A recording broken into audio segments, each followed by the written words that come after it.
Welcome to the Dream Hub podcast, where we unravel the mysteries of the mind and explore the frontiers of healing and consciousness. I'm Melissa Johnson, your guide on this journey through dreams and beyond.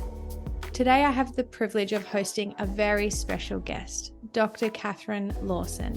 Dr. Lawson is a trailblazer in the realm of integrative medical and mental health, pioneering the fusion of dreamwork and psychedelic medicine.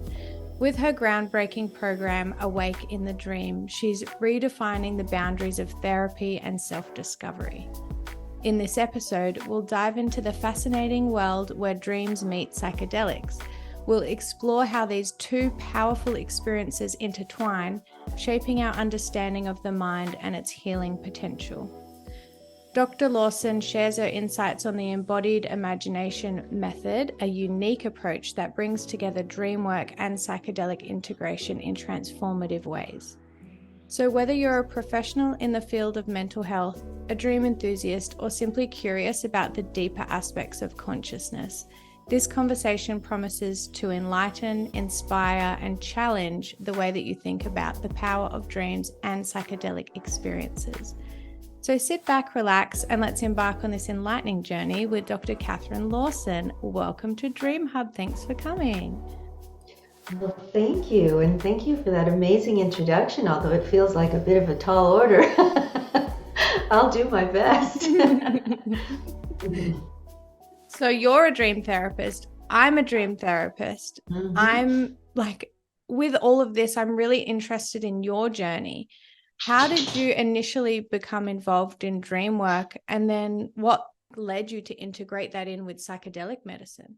I initially became interested in dream work because of the program that I attended for my master's in counseling psychotherapy. I went to the Pacifica Graduate Institute and I got a degree that's focused on depth psychotherapy, which is very closely aligned with Jungian psychoanalysis. So it's all about the collective unconscious and archetypes and a lot of the foundational understandings found in Jungian psychology. I wrote my thesis for my master's on healing, dream work and healing, particularly with regard to trauma and sexual trauma, childhood trauma. And so as I went to get my licensure, after finishing my degree, I discovered that they didn't really, when I was trying to get my hours, nobody wanted me to talk about dreams. You know, they wanted me to talk about CBT and like all of this really clinical stuff. And I was like, but no, that doesn't make sense to me, because our subconscious really feeds up in our sleep and in our dreaming the material that we need, our own material for us, for our own healing.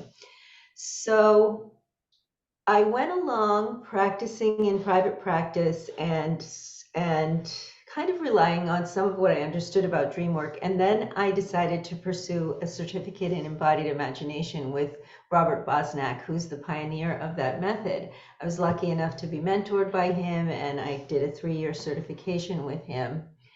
And at that point, I really started to lean even more heavily into dream work, because I saw that when you add the embodied piece, the physical piece, to dream work and to psychotherapy, it potentiates it even more.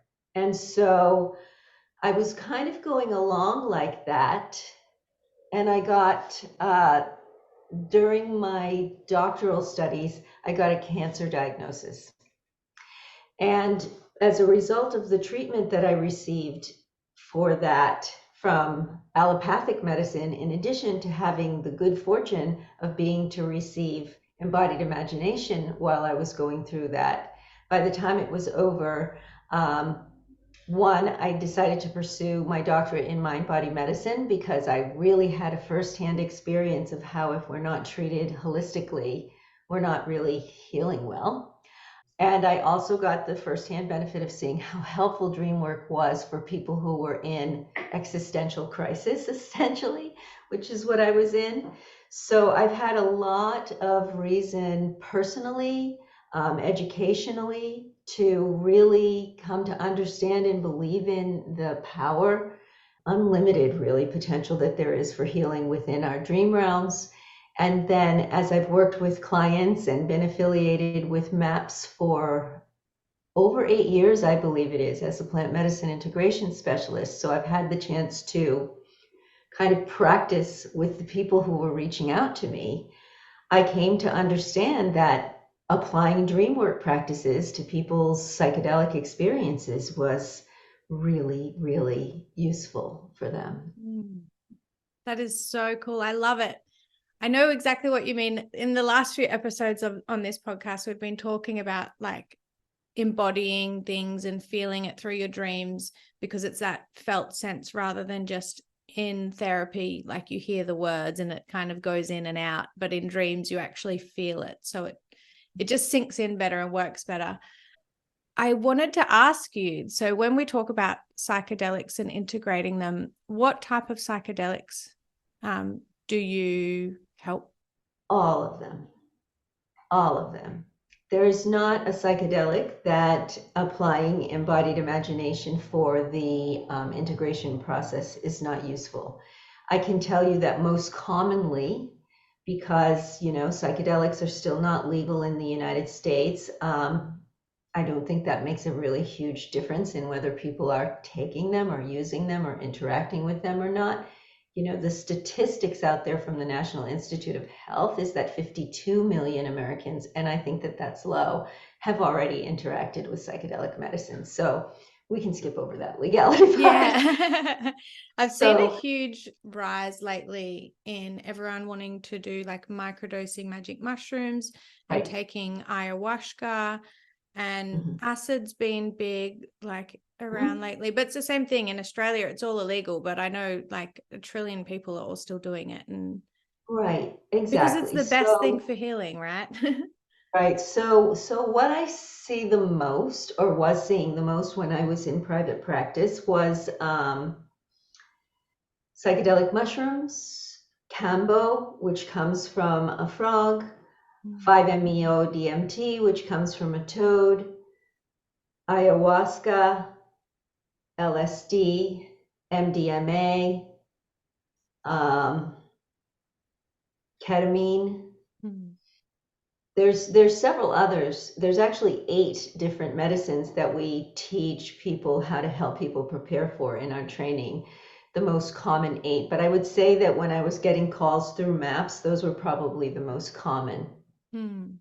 It's so interesting. They all do so many, I mean, to me, I feel like they all do so many different things. I haven't tried a lot of any of that, but it sounds like, oh, it's from a toad or a frog, like, But I mean, you don't really know what the medicine from, like, what's in your antidepressant? Where did that come from? Like the chemist is just, exactly. So it's just, wow, so much to question and to think about. So many of my listeners are curious about the relationship between psychedelic experiences and dreams. Can you explain how these two realms are interconnected? Well, what I've seen, I mean, first of all, I want to say, I don't know. We can't know. And we have to kind of get comfortable with that, because we do know that we're all dreaming every night. I mean, every man, woman, and child on the planet, right? And we don't know why. No, the scientists can't tell you why. They can tell you what's happening in your brain. And so I don't know exactly why, but I can tell you based on my experience and my education that the same images that show up in dreams are frequently showing up in psychedelic experiences, and that I believe that the source of those images actually comes from the person themselves, and through the person themselves as a result of being connected to something that Jung referred to as the collective unconscious. So I could go into describing what the collective unconscious is or not. I would imagine a lot of your listeners are familiar with that. And so we're seeing the same kind of archetypes, the same kind of images that have very particular meanings to the person who's actually having an experience with these images. Therefore, we can treat them in the same way. And these images are coming from really soulful places and really personal places. And so I don't know, to me, but of course I've spent 20 years looking at this, it's a no-brainer. It makes perfect sense that we would apply dreamwork practices to psychedelic visions, because I believe that they are sourced from that same collective place through the person themselves. So when we say you are the medicine, it's because these are your images that are coming in service to your healing, to your enlightenment, to your well-being. That's awesome. Well, in my household, we kind of had an experience like that. My husband has PTSD and bipolar from being in the army for a long time. And he just recently went to a retreat in the Amazon jungle, and they did the ayahuasca. They did 4 sittings over 2 weeks. And he was just so glad that I'd learned about dreams, and he'd just listened and heard all my stuff before going, because he said it was so much like being in a dream. And, the next day after the first one, they were all talking about like the symbols that were coming up for them and trying to figure out what it all meant for them. So I heard that they were all on my podcast the next day trying to like learn as much as they could, because they didn't realize that it's so similar. I don't think that they really knew what to expect, that you just have some trip out and feel better. But a lot of it was still coming through to him for weeks after even coming home and realizing what some of those symbols were meaning. Right. And that's a really important part that you're addressing, that the images can come for a long time, that the integration process can be lengthy, and that it's really helpful to have support during that time. Yeah, definitely. I think people think that it's just you do the medicine and you experience it for that period of time, those few hours that it's working for you, and then all of a sudden you come out of it and you're different. But I suppose it depends on what level you want to go to and to how much you learn about what the images meant and what it all was, and how you integrate after it. In your Awaken the Dream program, you emphasize the importance of psychedelic integration in mental health. So why is this integration process so crucial, and especially in the context of dream therapy? Well, a psychedelic journey is held on either side, ideally, by preparation, which means intention setting, among many other things, and then integration. And if you have those 2 pieces in place, it can be an incredible journey that you can take into your everyday waking life and continue to benefit from. But what happens there in the middle, when you're under the influence of an entheogen, is really quite uncontrollable. It's really a result of a relationship with the plant or the medicine and what comes forth, and it can really crack a person open in really pleasant and enjoyable and amazingly, even ethereal ways, and in traumatic ways. It can really open up Pandora's box and allow you to see things that weren't available to you in your normal waking consciousness. I mean, it's called an expanded state of consciousness for a reason, because we have access to a lot more. And the reason that integration is so important is because many of us don't know what to do with that a lot more, right? We need a way to place all of that into our lives and our healing and our growth. And so that comes, the integration process actually starts before. It starts with, why are you doing this, right?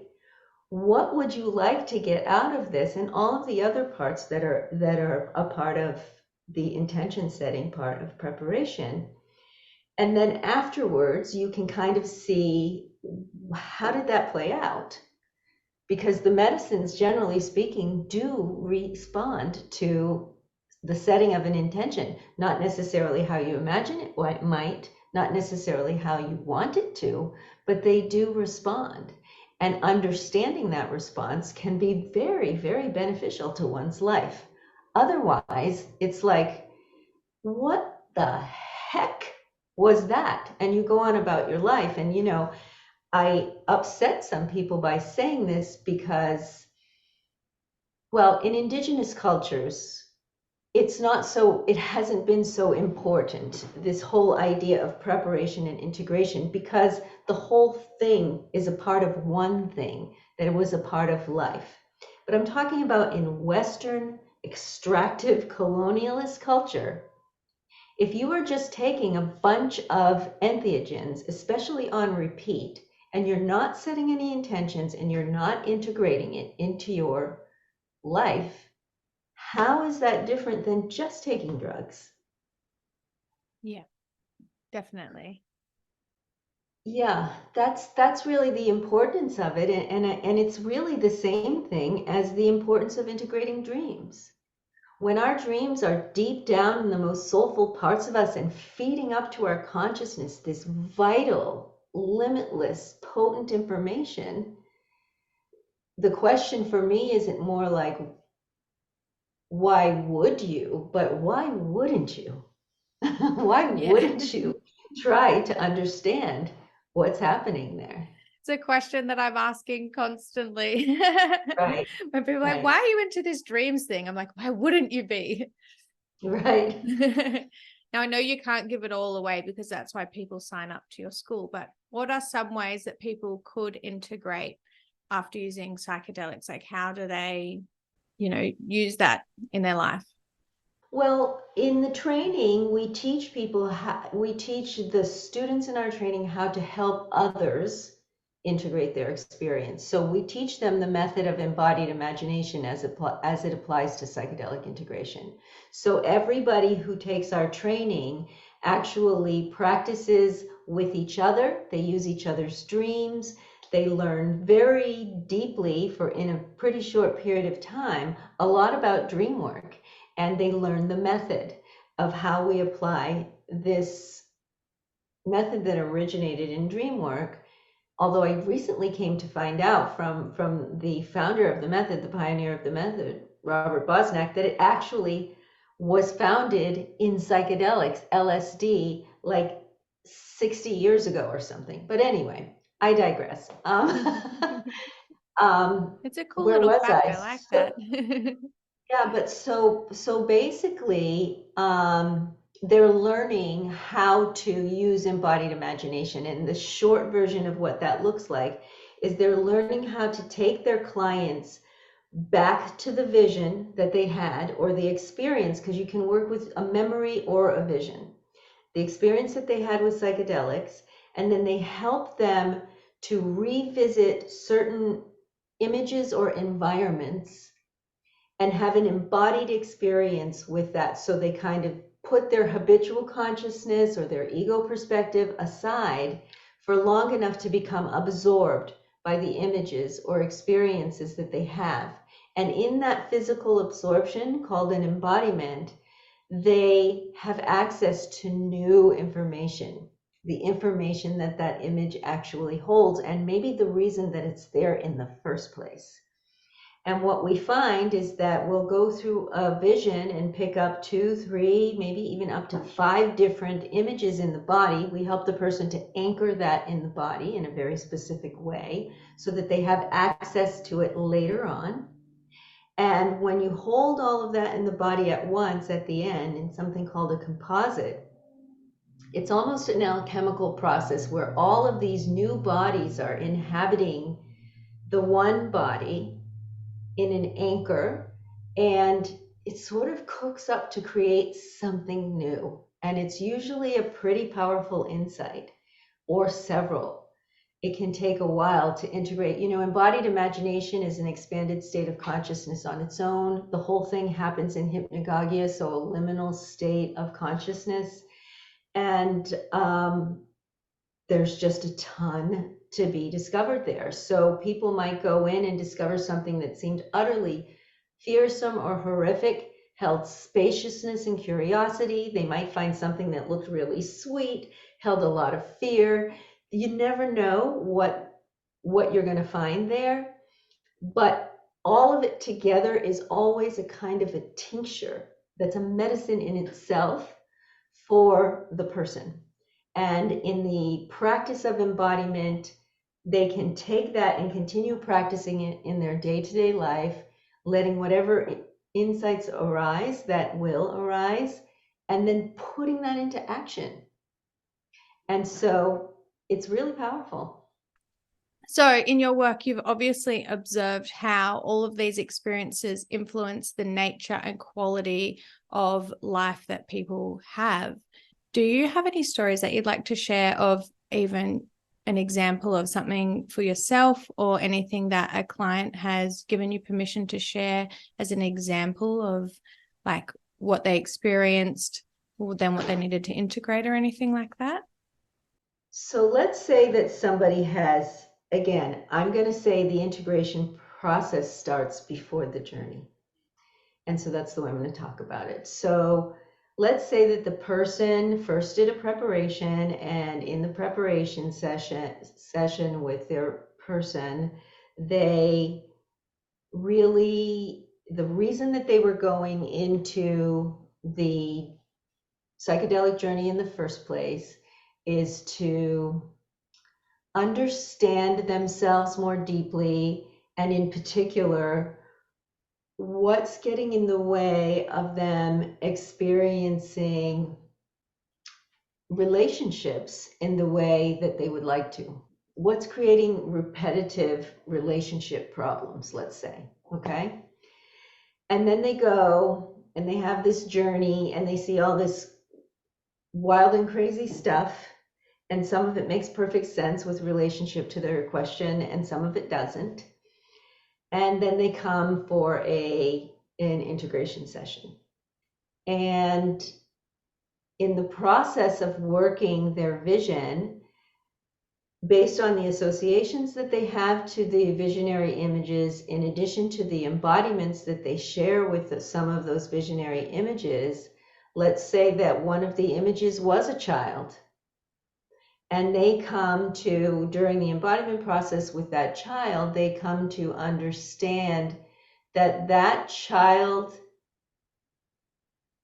doesn't trust anyone. So we would help them to anchor that feeling in the body. What does it feel like to just want to trust people, but not trust people? And if they say that's what they're feeling, once they're embodied in the body of that person, we'd ask them, where do you feel that the most? And they'd say, oh, I feel that in my stomach. Okay, let's anchor that feeling in your stomach, that feeling of wanting to trust people, but not being able to trust people, right? And then let's say there's another image in the dream that's an animal of some kind. It's a beautiful cat. And they go to the, I don't know if I just said dream or vision, sometimes I confuse them, but let's just say they go to this cat, and this cat has this incredible, once we get them close enough and they have an embodiment and they're inside the body and perspective of the cat, this cat has such a sense of its own beauty. This cat knows its own beauty with every breath, with every filament of every hair on its body. This cat knows its own beauty. So we help the person to anchor that, the beauty that it knows of its own essence. Where do they feel that the most? Oh, I feel it across the shoulders. Okay, we're going to anchor that there, that sense of your own beauty that you feel as the cat, right? So now they've got in the stomach, they've got the mistrustful little girl, and in the shoulders, they've got this sense. And then there's this other image in the vision that's a man. And when they get inside the man, and the man could have on the exterior, or according to their perception of the vision from the outside, been a terrifying man, just a scary, scary man. But they get inside and we get them into an embodiment with that man. And when they get inside of that man, they realize that he's terrified and he's just lashing out like a rat backed up against the wall before it dies, just lashing out in fear. Where in the body do you feel that fear? I feel it in the heart. Okay, let's anchor that there. So at the end of the session, what we're going to do is that person is going to hold in their heart that fear for your life, that morbid fear. And then they're going to anchor across that shoulders, that feeling of knowing with every cell, every part of your body, your own beautiful essence. And then they're going to add in the stomach, that sense of, oh, I want to trust people, but I just can't. And we're going to let them hold all three of those bodies in one for a while and let that cook and see what wants to emerge from that. You see what could potentially happen? Not only do they have the individual anchors, but usually what happens, what comes out of the tincture, the alchemical potion that they're cooking in the alembic of their body, is something new, something totally new. And then they leave the session and I say, well, you practice that 2 times today again. And then tomorrow you practice that 3 times. And the next thing you know, they own it. It's theirs. That's real integration. Does that make sense? Yeah. Wow. Yeah. That's amazing. Yeah. So this just goes to show that example just goes to show so much as to why people who do just take psychedelics and then don't work with the visions and work with the images aren't going to get much out of it. Like I can easily see someone taking things and be like, oh yeah, I just saw this random cat. Haha, how weird's that? What a trip. Versus what you've just explained. Exactly. That's it. So it could just be a bunch of crazy, hallucinations, right? Or it could be life-changing. Yeah. Wow, I love it. I'm so glad I got you on here. Your approach uniquely combines science with spirituality. I love that. How do these elements come together in understanding dreams and psychedelic experiences? Like, how do you work with both of them? Well, it's more of an understanding, like, when I was trying to write my dissertation on the effects of embodied imagination on people who were facing an end of life. In order to try and substantiate the use of something that really cannot be quantified, I had to look to the science to support what it was that people were doing. And so I looked at the neuropsychology of dreaming, and I looked at the parallels between dreaming and psychedelic experiences. And there's a ton of overlap in the same areas of the brain. And also with meditation, sort of the same thing where you can. Here's an example. After I finished cancer treatment, I came to understand that while the doctors were vigilantly trying to save my body, they were ignoring the fact that I was in full-on CPTSD symptoms, right? And so my brain had gone to that, and it wasn't really allowing my body to heal in the best ways possible. And part of that is because our brains are sort of preferential to negative experiences. It's a leftover from survival, right? From caveman days. So you're going to attend to the things that might be dangerous. So our brains will latch onto trauma and just keep sending us down those same pathways in an attempt to sort of keep us safe. And we get stuck in this loop in our parasympathetic system. You can add in something that is not dangerous and train the brain to behave differently. And that's what I think is happening when we bring in the different embodiments. And so that's pretty sciencey. I mean, I could go into it in a lot deeper way of explaining it, but it's basically a way of rewiring the brain's pathways to respond in a different way, to get out of sort of well-worn paths of trauma response and into capacity for joy. And so we sort of look at that, and we look at the fact that, oh, this is dream work and everyone thinks it's totally woo. And we understand that, no, these two things can work together. We can understand what's happening in the brain, and we can also rely on subjective reports. People say, I feel better. Are we just going to throw that away?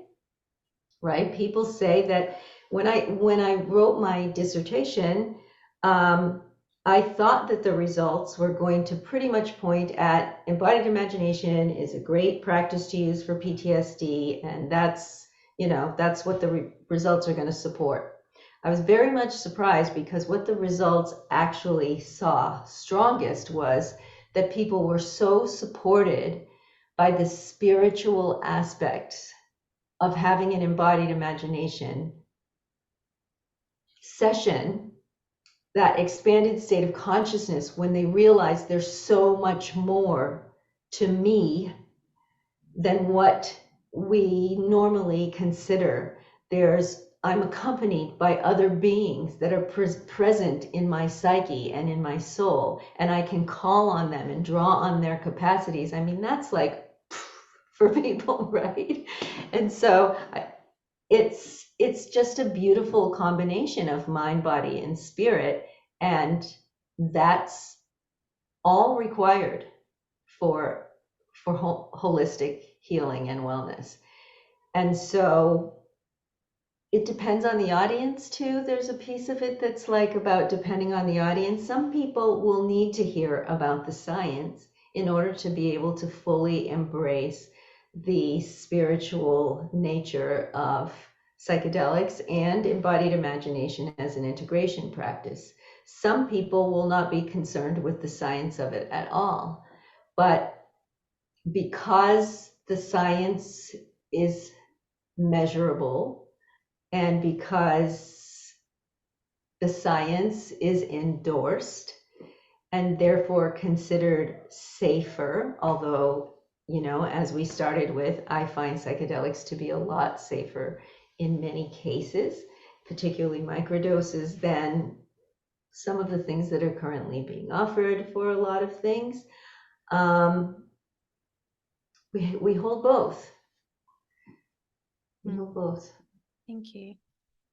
I had a look at your paper that you wrote about dreamwork for the dying. It's incredible. Do you want to talk about that a little bit for the listeners? It's really a topic that's so close to my heart. I guess the piece that I like to talk to bring to people's attention the most is that it's actually a very common occurrence when people are passing over, that they do experience very intense and vivid dreams and very intense waking visions, and very often visions of people who have passed before them. And particularly in Western medicine, a lot of times the doctors don't know what to do with that. It feels very uncomfortable for them. They chalk it up to hallucinations, etc. And what it feels like to me is just like not honoring the process of dying. And I think that it also makes things very difficult for the families of the dying. And I also think that in our culture, we don't adequately know how to live because we don't know how to die. We don't know how to honor what that process is and what really happens. And so it becomes terrifying, and people are stuck in existential crisis. And so if we can honor that process, and we can treat it as sacred, and we can help guide people to have deeper and more profound experiences with their images and their dreams as that's happening, we can allow them and their families dignity, peace, shared story. Like, there's just so much upside. There's so much positive that can come out of it. And in working with cancer patients and doing my dissertation with folks who are facing end of life, and actually coming pretty darn close to it myself with my own cancer experience, it's something that I want to promote as much as I humanly can. And we are developing a training for palliative care workers, hospice workers, those who work with people who are passing over, so that they do understand how to help people integrate visionary images and prepare for psychedelic medicines, because I think and I hope that those populations will be some of the first to get the medicines when they're legal. That would be amazing. I've had a couple of family members who had that before passing, where they were hallucinating. Right. Well, that's the way that the nurses were describing it, but it was just, this, like you were saying, seeing other family members who've already passed and thinking they were in the room, like just getting confused between night and day and things like that. If we had known that that was them preparing and getting ready to go to the other side, it could have been a lot different. And, we would have been able to embrace that and understand what's going on, rather than just being worried. Because Right. the It can nurses are be making it out to be a negative thing, but it's sort of like, oh, well, she's getting ready, like, let's all be around her more, and all this sort of a thing. So, and I've heard that it is like when you die, it's like you slip into a dream. So if you become comfortable with dreaming, then you're going to be comfortable with passing away. There's a few people in the world that are scared of dreams and they choose to close them out. And I think, I don't know, I worry that these people are also scared of dying, that they're scared of dying because they haven't really lived. And I feel like a way to really live is to pay attention to your dreams and remember them and experience everything that we can experience. Like this year, I've been dream journaling every dream, and I've been having at least one a night, 1 to like 6 per night, and writing them all down. And I feel like this year has gone for about the length of 5 years compared to every other year that I've lived, where I've ignored my dreams. Right. And I've ignored symbols and thought, oh, that's not real, I'm just making things up, or I'm imagining it. And it's like, no, these are things coming through for a reason, and there's so many more layers to life. And it's not just like living in the day and our general, there's so much more beneath the surface that gives such think a about rich how much life. time we spend doing it. It's a great portion of our lives, and it's not wasted. I tend to believe that even for people who aren't working their dreams or coming into relation with their dreams are still working for them. Yeah.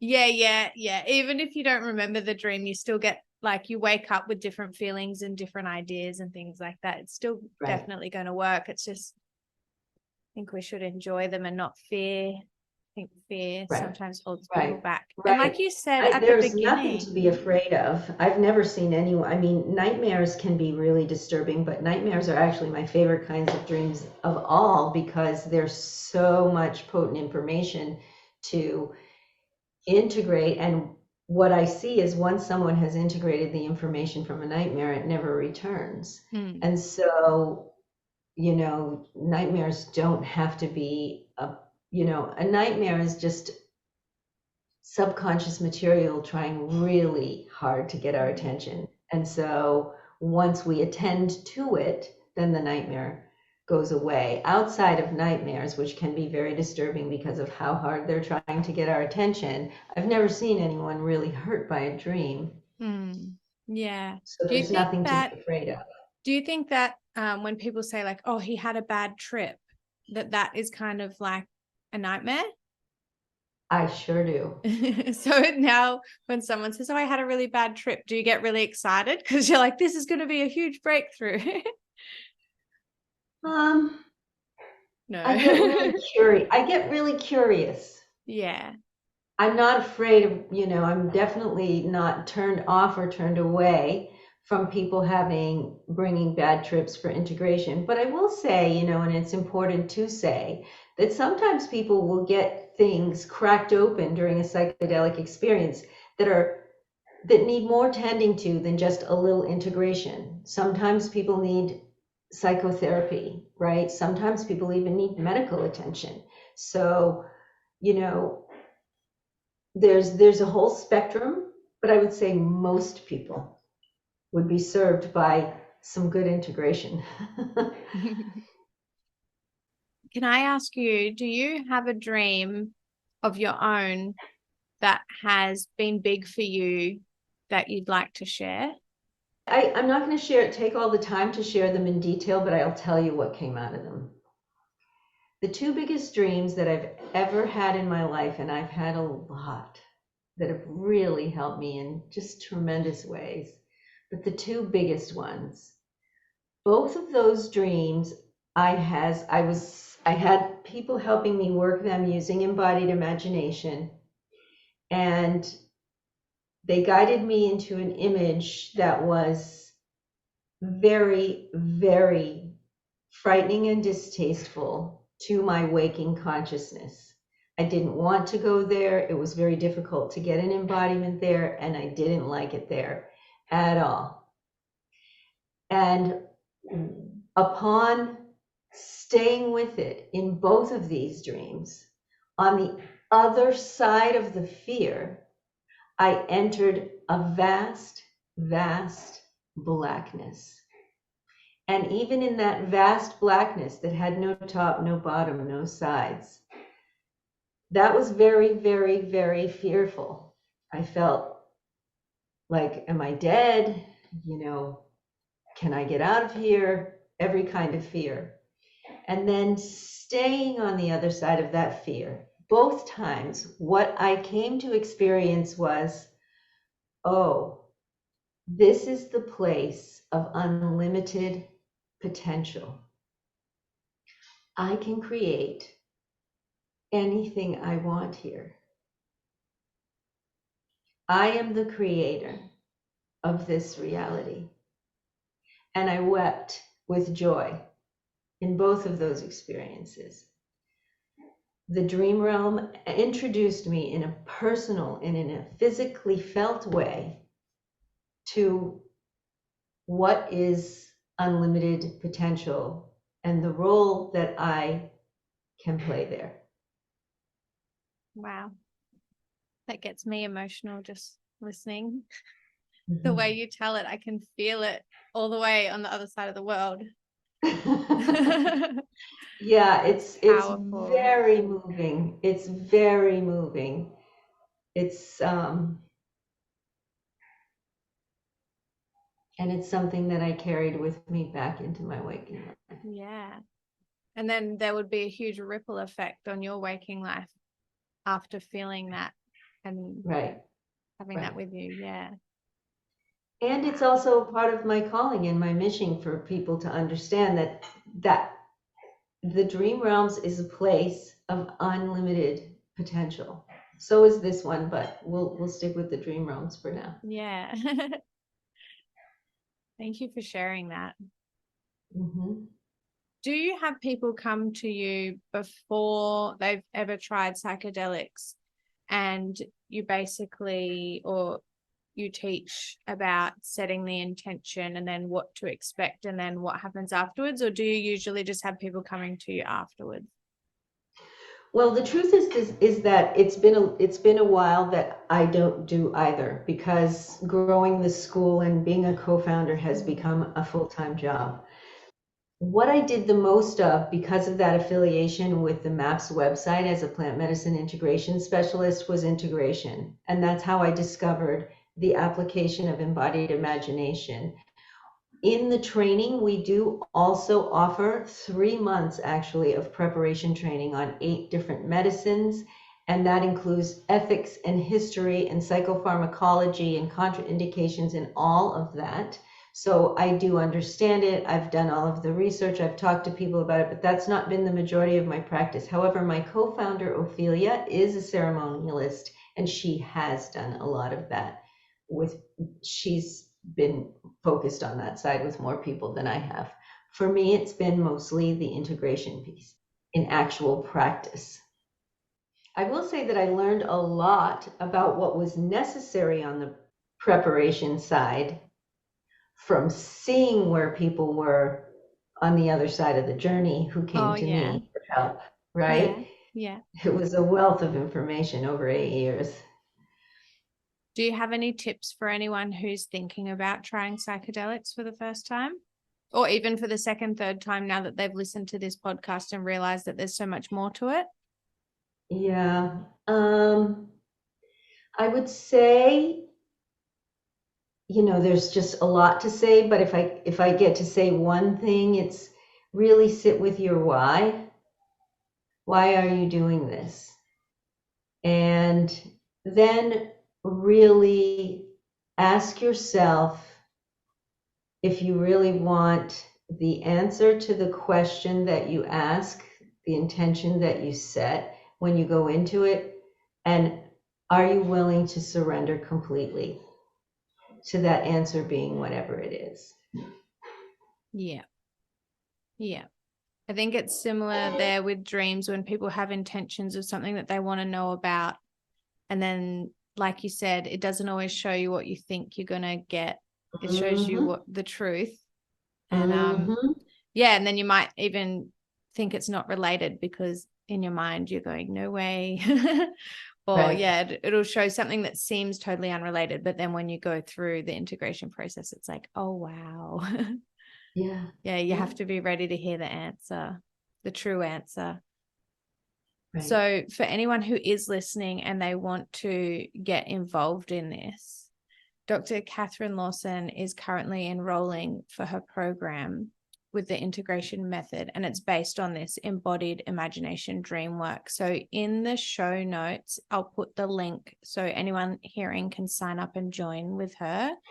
You are looking to expand into shorter format educational offerings that will be available in an evergreen format online, and organizational trainings for healthcare professionals who are starting with the palliative care workers. Yeah, so what we're discovering as we're enrolling our second cohort of students in the 6-month certification program for integration and preparation and integration is it's not just the professionals that we're training who are really hungry for education around psychedelics. And we have a ton of beautiful education and videos that we made in Costa Rica with an amazing documentary filmmaker. And we want to be able to offer that information and that training to anybody who wants to know or learn more for themselves, for their family members, for curiosity's sake. And so we're hoping to be able to start offering through the platform just little pieces that you can get into and start it whenever you want and finish it whenever you want, and start offering it that way and to a broader range of people for a lot. It's much less expensive. There's not a continuing education credits or anything affiliated with it. And then we're already in the process of developing a training for palliative care workers, but we'd like to begin training any other kinds of organizations and professionals who want to be ready before these medicines become available, or who are already being asked about these medicines and how to manage it from people who are doing it on their own. We want to start training them also in the preparation and integration processes. I know a few doctors who would be very interested in that. I will be passing your details on. So for those listening who are interested, if you're driving and you can't look at the show notes right now, I'll say it to you and you can stick this in your memory. It's awakeinthedream.co. Oh, there's heaps on here. So much information all about the community, how to enroll, testimonials, continuing education.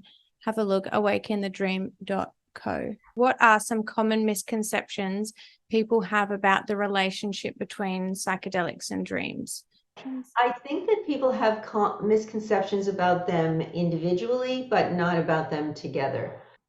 And, for example, people might not think that they have anything to do with each other, and that's just not true. And, people think that if they take psychedelics, their brain might get permanently broken, and that's rarely true. I think that goes back to the whole thing of our brains latching on to the negative things and just sort of letting that run on loop. Yeah, I mean, misconceptions about dreams is that, well, here's a misconception that I haven't heard, but I'm going to present it anyway and the argument for it. A lot of people don't remember their dreams. So a lot of people are like, oh, I'd love to do dream work, but I'm not dreaming. And of course, then we tell them, yes, you are. You just don't remember your dreams, and you can learn how to remember your dreams. The interesting thing about working with psychedelic visions is that generally speaking, people remember their psychedelic visions. So you've got the material right there to work. So you're not excluded in the way that some people feel by working with their dreams, from working with their dreams, because the memory is there. So how do you, like, if someone comes to you and they say, like, I'd really love to work with you doing some dream work, but I just don't remember my dreams, what are your top tips? I generally tell people that it's like developing a relationship, like dating, like, so you can't dismiss anything, and then you can build on the little things. Like, yet if you got a wink, you just keep building on that. And like any other relationship, the relationship with your dreams thrives on attention. So to get it going, you can't ignore anything. You have to pay attention to anything. So I advise people to, I don't tell people to shy away from recording things into their phone, because that's better than nothing. And if you have a memory that's just, I saw a flash of the color yellow, record that into your phone or write it down. You've just winked at the dream realm and said, oh, I'm paying attention to you. And then the next day, or even a week later, if you get, I saw a flash of yellow, I think it was a car, you write down, I saw a flash of yellow and I think it was a car, because you're building on that relationship. So that's my top one, is don't ignore anything ever. You're building a relationship that thrives on attention. The second thing is setting an escalating alarm that wakes you up maybe like 2 hours before you'd normally wake up. So it'll wake you up right in the middle of a dream or in a dream. And don't wake up quickly. Wake up slowly. Don't move anything. Rehearse the dream over in your head and then write it down. But don't go back to sleep or it's gone. Yes. Yeah, don't trust that you'll Except for remember some it. of us. I can go back to my dreams, but not very many people can. And then I think the last one, which is kind of weird because of the one before that, is don't wake up with an alarm. Yeah. Because alarms are dream killers. It just pops you right out, and there's no way that you're going to remember. But waking up as slowly as you possibly can Yeah. is a really good way of being able to capture that little piece that you will then attend to as if it was, complimenting the hot guy on his shirt. and, then, and then you just keep building on that. I love that. I do. I love that. I've referred to it as like a needy girlfriend before. Like, you can't leave the messages on Reddit without replying. Like, right, exactly. When a dream comes through, you got to write it down. Everything you've just said is so spot on. I used to use, like, I have a 1-year-old, and she's my dream alarm because she wakes up at 4 a.m. every day. Right. And it's perfect because then I get an extra dream to write down, because then I will go back to sleep and then have a different dream. So I get to write them all down. But yeah, you're right. There was a battle of about a month where I would wake up, like, be laying there remembering my dream, and then be like, you don't need to write it down, you'll never forget that. And then of course it's gone, and every day I'd be like, why didn't I write it down? Right. So no, you have to write it down, habit, or at least record it into your phone. And I don't want to spill the beans yet, but I'm going to be collaborating with someone who's developed a supplement based on ancient Persian mystics and an herb that they used that I love Blue Lotus, and I use that sometimes too for dream recall. But this is just, I don't even have words for how unbelievably potent it is for your dream life. Are you allowed to share with us what the ingredient is?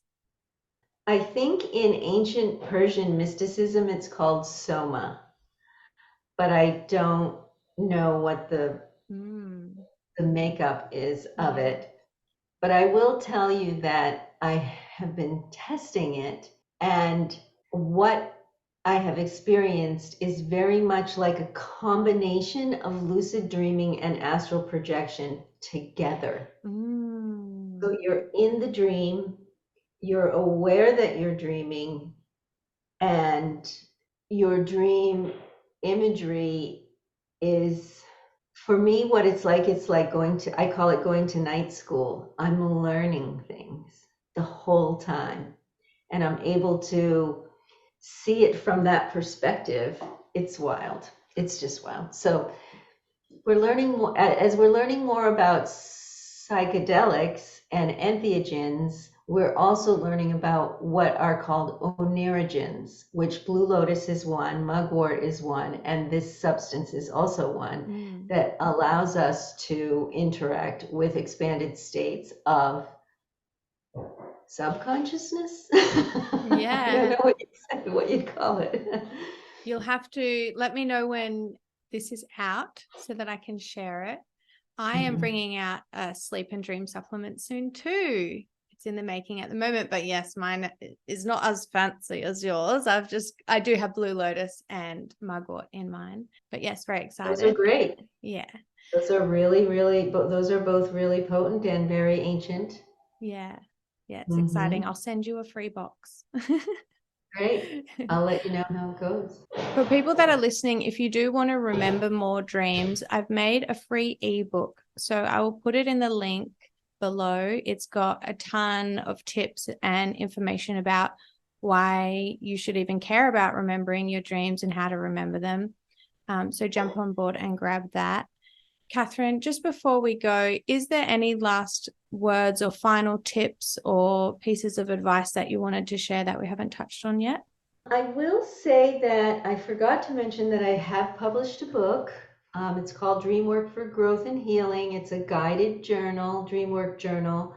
So it takes you through 7 steps for working with your dreams, and then it gives you space for writing out those steps and interacting with the lessons. There's a custom mandala for each of the 7 steps, and it's available as an ebook also that's really affordable.